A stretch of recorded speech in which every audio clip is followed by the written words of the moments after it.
بسم اللہ الرحمن الرحیم۔ معراج والی رات کو ہمارے آقا و مولا صلی اللہ علیہ وسلم کو اپنی امت کے سارے گناہ دکھائے گئے اور ان گناہوں کو دیکھ کر ہمارے آقا و مولا صلی اللہ علیہ وسلم اتنے پریشان ہوئے کہ آقا کریم صلی اللہ علیہ وسلم نے اپنی امت کی خاطر ساری رات عبادت شروع فرما دی، اور ساری راتیں جو ہیں آپ صلی اللہ علیہ وسلم کھڑے ہو کے گزار دیتے تھے، یہاں تک کہ آپ صلی اللہ علیہ وسلم کے پاؤں مبارک متورم ہو جاتے، یعنی ان کے اوپر ورم آ جاتی، سوج جاتے۔ تو اس میں جو آقا کریم صلی اللہ علیہ وسلم نے گناہ دیکھے تھے، تو سب سے بڑا جو گناہ نظر آیا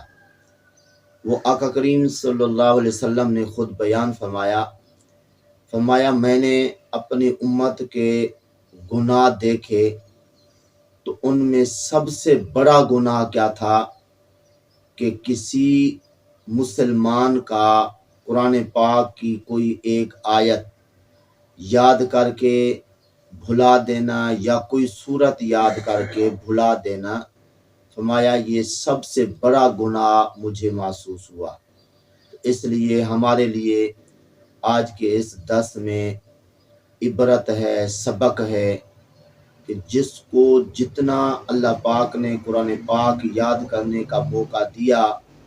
اور اس نے یاد کیا، اب اس نے اگر بھلایا ہوا ہے، فوری طور پہ محنت کر کے کوشش کر کے وہ قرآن پاک جتنا یاد کیا تھا وہ یاد کرے، اور اس طرح قرآن پاک کو بھولے نہیں۔ اگر بھول جائے گا تو بہت بڑا نقصان ہوگا۔ تو اس لیے جس کو پورا قرآن پاک یاد کرنے کا موقع ملا، اب کچھ بھول گیا تو جتنا بھولا اس کو یاد کرے، یا جس نے پورا قرآن یاد نہیں کیا، جتنی بھی صورتیں یاد کی تھیں اب بھلا بیٹھا، تو فوری طور پہ ان کو یاد کرنے کی کوشش کرے۔ باقی یہ کہ بعض اوقات بندہ سمجھتا ہے یہ تو بہت مشکل ہے جی قرآن پاک کو یاد رکھنا، تو ذرا توجہ کیجئے، جس رب نے، جس خالق و مالک نے پہلے یاد کرنے کی توفیق دی تھی، تو بھولنے والے کو اگر وہ توبہ کر لے، دوبارہ یاد کرنے کی کوشش کرے، تو وہ رب پھر بھی توفیق دے دے گا۔ باقی بعض اوقات بندہ سمجھتا ہے کہ جی نہیں جناب یہ تو بہت مشکل ہے، لیکن اللہ تعالی